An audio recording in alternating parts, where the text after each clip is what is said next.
What's going on, guys? My name is Richard and welcome back to another weekly watchlist video. Overall, we have 12 stocks on the list: Adobe, AMD, Amazon, Chewy, Coop, LVGO, Microsoft, Netflix, Ping, Shopify, and Team. And some of these are reporting earnings this week, so please be aware of that. And I won't be making any moves in those stocks until after they report. If you invest in a stock right before earnings, hoping it will go up, that's gambling. That's not practicing good risk management. So first, as always, we're going to check out each of these stocks in Marketsmith, which is sponsoring this video, and then we'll move into TC2000 and talk about more the entry setups that I'll use for each of these stocks. So starting with Adobe, which has been on this list for a while now, we've got really solid growth numbers in terms of earnings, sales, and after-tax margins the past couple of quarters. Last quarter, it was up 33% in terms of earnings, 19% in terms of sales, and 35.8% in terms of those after-tax margins. And for annual estimates, you can see for 2020, it's up 24%, and the revisions are up as well, which is great. And for 2021, it's up another 14%, although the revisions are down. The EPS rating is a 99, that Group RS is an A+, SMR rating is an A, accumulation distribution is a C-, and that overall composite rating is a 99. And taking a look at the ownership, you can see overall there's a nice increasing trend, and you've got a bunch of high quality funds invested into Adobe. And finally, taking a look at the chart, you can see it's kind of a cup and handle pattern right here, although this is a little bit messy over here. And I'll talk about the actual level that I want to see a breakthrough in TC2000. Moving on, we've got AMD, which has also been on this list quite a bit, and you can see really strong EPS growth and also sales growth the past few quarters, up 200% last quarter, sales were up 40%, and the after-tax margins were growing as well. For 2020, the estimates are up 61%, although the revisions are down, and for 2021, it's up a further 45%, although revisions are down as well. So good estimated annual growth right here. The EPS rating is a 99, that Group RS is an A+, SMR rating is an A, accumulation distribution is a C, and that overall composite rating is a 99. It's in a cup and handle pattern right here. It has been doing pretty poorly the past couple days, which is why it's important to wait until a nice low risk entry as it's breaking through this pivot right here, or I'll be looking for a green dot. And talking about the ownership, you can see once again a nice increasing trend, and you've got 3 high quality funds investing in this stock. All right, next on the list, we've got Amazon.com, which doesn't have the greatest earnings growth, but that sales growth is very, very strong. And last quarter, they actually reported a EPS percent change of negative 29%, which would be a negative for me, but you can see how the chart reacted. So even though it was a pretty bad earnings report, it didn't drop too much, and it's still in a viable range for me, although I do want to see it react well early next week. And overall, the annual estimates you can see are down 12% this year, which isn't good. But for 2021, they're supposed to be back up 87%, which is very, very strong. The EPS rating is a 79, that Group RS is an A+, SMR rating is a B, accumulation distribution is a B, and that overall composite rating is a 99. And taking a look at the ownership, you can see a huge growth in funds over the past 2 years, and a bunch of high quality funds investing in Amazon. And this type of growth right here doesn't happen unless big funds are taking up positions, and you can see that reflected in the volume as well. So overall, once again, it's in a cup without handle right here, but it's pulling back nicely, and I want to see this tighten up and move up once again on above average volume. Next up on the list, we've got Chewy, which provides pet products through their online website. And you can see how a company like this would benefit from the current situation. So overall, they are not profitable yet and aren't supposed to be profitable for the next 2 years, but that sales growth is increasing, which is good to see in a recent IPO. The EPS rating is a 29, the Group RS is an A+, that SMR rating is not available, the accumulation distribution rating is a B+, and that overall composite rating is an 87. So kind of weaker ratings relative to the other companies that are on this watch list, but the price action speaks for itself. It's moved up very quickly and is tightening up on this right-hand side, which I love to see. And taking a look at the ownership, you can see pretty decent growth, although you don't have a lot of high-quality funds invested in this stock. So that is Chewy. And next on the list, we've got Coop, which was on my watch list last week. and you can see very strong earnings and sales growth the past few quarters. And the estimates for 2021 are down 37%, but for 2022, they're supposed to be right back up 82%. So that's good to see. The EPS rating is a 76. The Group RS is an A+. SMR rating is a B. Accumulation distribution is a B-. And then overall composite rating is a strong 99. Taking a look at the chart, you can see it's currently in a cup, which is a stage 1. And that cup is kind of part of this longer term consolidation, which is nice to see. So if it can move up from this point, I think it can really make another strong leg up. Taking a look at the ownership, you can see a nice increasing trend over the past 2 years. And overall, you've got a bunch of high quality funds invested in Coop, which definitely caught my eye. So that is Coop. And next up, we've got LVGO, another recent IPO. And you can see that it's got fantastic earnings and sales growth last quarter. Earnings up 118%, sales up 137%, and those after-tax margins increasing as well. The estimates for 2020 are not available. It's still not supposed to be profitable in 2020, but for 2021, it is supposed to be. And overall, its EPS rating is a 65. That Group RS is an A+. That SMR rating is a D. And the overall accumulation distribution rating is an A+, and it has a composite rating of a 98. So pretty good numbers from an IPO. I would like to see this EPS rating a little bit higher, but that's pretty normal considering that it wasn't profitable until this most recent quarter. Overall, nice long consolidation after its IPO, and it's dropping back, consolidating right below its previous all-time high. So completely normal action, I would say, after this huge run-up. And overall, I'm looking for a green dot entry for this stock. Taking a look at the funds, you can see a nice increasing trend. It's already got 172 funds investing in this company, which is great. And you've got one high quality fund investing as well. So room to grow, and we'll see how it acts and if it's able to push through this previous all-time high. Next up on the list, we've got Microsoft, which has posted very steady earnings and sales growth the past couple quarters. Earnings were up 23% last quarter, sales were up 15%, and those after-tax margins were up 30.7%. The annual estimates for 2020 are up 20%, and the revisions are up, which is great to see. You're not seeing a lot of companies that have revisions moving up this year. So whenever I see this green arrow, that really catches my eye. Microsoft's EPS rating is a 97. The Group RS is an A+. The SMR rating is an A. Accumulation distribution is a B-. And the overall composite rating is a 99. So strong ratings right there. And it's in a double bottom base right here. And it's right at that pivot price. And this is where I'm looking to enter this stock. Taking a look at the ownership, you can see a lot of funds are invested into Microsoft. It is one of those high quality mega cap stocks.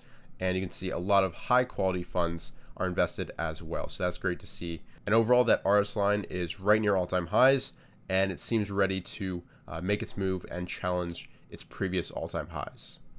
Moving on, we've got Net, or Cloudflare, which is another recent IPO. And you can see it's not yet profitable, but the sales growth is very strong, up 51% last quarter. And you can see it's not supposed to be profitable within the next 2 years. The EPS rating is a 10, the Group RS is an A+, the SMR rating is a D, accumulation distribution is a B-, and the overall composite rating is a 77. And overall, this is a company that basically develops software protections for other companies on the internet. So it could benefit from this current situation where more and more companies have to establish an online presence. Taking a look at Net's chart, you can see that it just moved out of its first stage 1 base after its IPO. And right now it's pretty wide and loose, which I don't like to see. I would like to see this tighten up on this right-hand side and then move up. And taking a look at the ownership, you can see it has a nice increasing trend, and it's got 3 high-quality stocks taking up shares in this company. Moving on, we've got Netflix, which is another repeat from last week.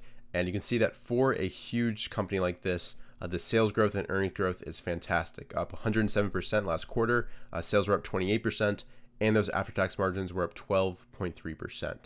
And taking a look at the annual estimates, you can see that they're up as well, 56% for this year and 35% for 2021, with the estimates being increased upwards. So that's key to see in this time. And that EPS rating is a 99, that Group RS is an A+, SMR rating is an A, accumulation distribution is a B+, and the overall composite rating is a 99. And as we talked about, it's in kind of a longer term base that it just moved out of.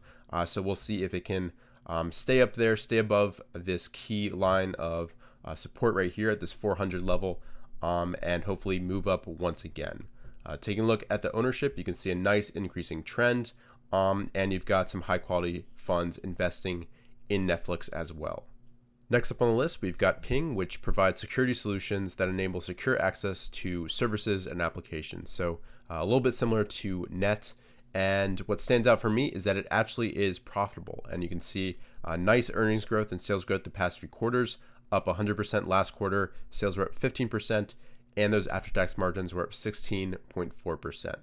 And you can see for the annual estimates that it's supposed to be up 38% in 2020 and 56% in 2021, although you can see the revisions are down.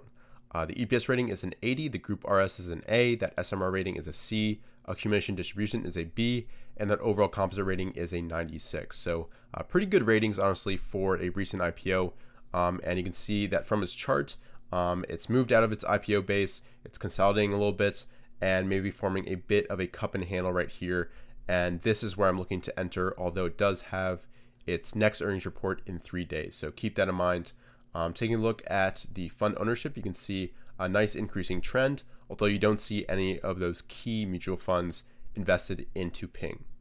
Next up on the list, we've got Shopify, which provides an e-commerce platform for businesses. And you can see the earnings and sales growth is pretty strong, up 81% last quarter, sales were up 47%, and those after-tax margins were up 10.7%. For 2020, the estimates are down 96%, but for 2021, they're supposed to rebound nicely and finish strong. The EPS rating is a 33, the Group RS is an A+, that SMR rating is a C, accumulation distribution is an A, and that overall composite rating is a 95. Taking a look at the chart, you can see it just moved out of a stage 7 cup and is consolidating nicely on this right hand side and seems to be ready for another move upwards. However, its EPS is due in 3 days, so keep that in mind. And taking a look at its fund ownership, you can see a nice increasing trend and a bunch of high quality funds investing into Shopify. And finally, we've got Team, which is a company that designs software to help with management and collaboration over the internet. So it could benefit from the current situation.